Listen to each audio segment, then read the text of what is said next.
Good morning, everyone. This is Tom coming to you from On Campus World Headquarters. Should I retake the ACT test? I've got one fact and two questions to share with you that should help you make a decision. All public high school juniors in the state of Wisconsin took the ACT March 1st. You should have your score reports back. And actually, your score report came with the one fact that I wanted to point out. It's this chart down here at the bottom. There it is.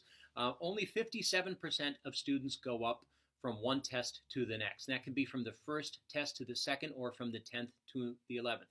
21% of students stay the same, and actually 22% see a decrease in their composite scores. It doesn't say this, but the average increase for those that do increase is about 1.5. That's a national average. That includes students who work with a test professional such as myself, who prep on their own or who don't do any prep whatsoever. Here at On Campus, we've got a pretty nice success rate. I'm very proud of my kids. They're rocking in at about 90% success and about a 3-point increase, but we can talk about that later. So that's the one fact. There's no guarantee that you're going to go up. The second thing that I want you to do is ask two questions. Here's the first one. This is a chart showing the ACT middle 50% range at UW-Madison.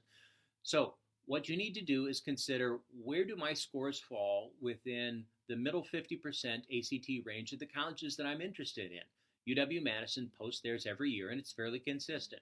So the middle 50% of students who apply and are accepted are between a 27 and 31, right?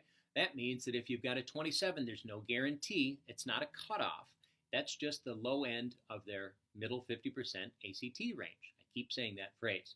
What we want to do is look at this for all the colleges, figure out where you are, if these are reach, target, or safety schools for you, and then figure out whether you need to move this number over towards the right or not. Ideally, you'd like to be in the middle, not towards the bottom end. The other thing that you need to consider, the question really is, how does this score line up with the other things I do in school? We're not counting volunteer experience and whether you're a good kid. I'm sure you're a good kid. But when you look at your grades and the classes that you take, and then you look at your ACT composite score, does there seem like there's a match here? And that's hard to do because there is no one concordance or chart that says, oh, a 3.8 GPA is equal to a 27 ACT or anything like that. But you can look at national percentile ranks. They're right there on your score report. And then just take a step back and think, do I think this lines up and this shows my best ability or not? So those are the two questions to ask and the one fact. If you'd like to talk more about this, I'm happy to sit down with you for a free consult. You can do that right on my website. Sign up, come in, we'll take a look at your scores, talk about whether you should consider retesting or not, and then what a plan might be to help you increase your score. I'm Tom from On Campus College Planning, wishing you the very best.